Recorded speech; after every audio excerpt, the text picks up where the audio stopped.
participants attendus à Dakar les 16 et, du 16 au 18 octobre, c'est 300 participants. Alors, 300 participants, c'est à raison de 4 représentants par pays de l'espace ouest-africain, un représentant de la classe politique, un représentant de la société civile, un représentant des... Voilà, un représentant de la classe politique, un représentant de la société civile, un représentant qu'on appelle ça, du secteur privé, ok, et qu'on appelle ça, un représentant des organisations féminines, donc de chaque pays. On va voir les différentes catégories d'acteurs qui sont invités de chaque pays. Maintenant, il y a des médias des différents pays qui seront invités.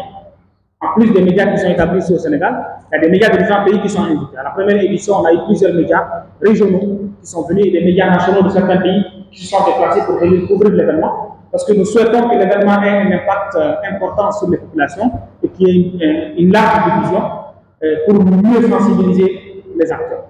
Donc, indépendamment de ça, il y a aussi des acteurs institutionnels sous-régionaux qui seront invités, notamment l'Union africaine, la CEDEAO, en fait, les organisations régionales et sous-régionales qui seront invitées à participer.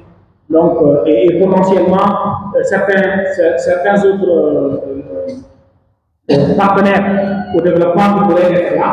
Et enfin, on a des figures artistiques panafricaines qui seront invitées. Donc, à la première édition, on avait certains artistes africains qui étaient là.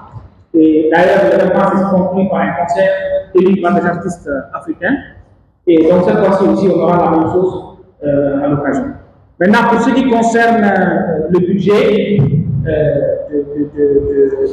de l'événement, comme vous le voyez, c'est un événement qui est élastique. On commence ici, on va faire des tables rondes dans les différents pays, et ensuite, on organisera le colloque international ici à Dakar. Donc, il se ficelle au fur et à mesure que nous évoluons. Je ne saurais en ce moment vous donner un chiffre fixe parce que le budget est fonction justement des différentes conditions auxquelles nous ferons face. Pour ce qui concerne le financement de l'activité, il faut savoir que l'UJPNA, depuis sa création, a privilégié le financement interne. Et cela ne nous empêche pas de se faire accompagner par des partenaires qui sont en convergence de vue avec ces objectifs et qui sont disposés à l'accompagner. C'est l'occasion pour moi d'ailleurs de saluer le mouvement de la Renaissance africaine qui a bien voulu établir avec nous une ligne de partenariat stratégique à partir de laquelle nous espérons entreprendre beaucoup d'actions ensemble dans le cadre de l'atteinte de nos objectifs mutuels qui sont absolument convergents. Et d'autres acteurs nous accompagnent.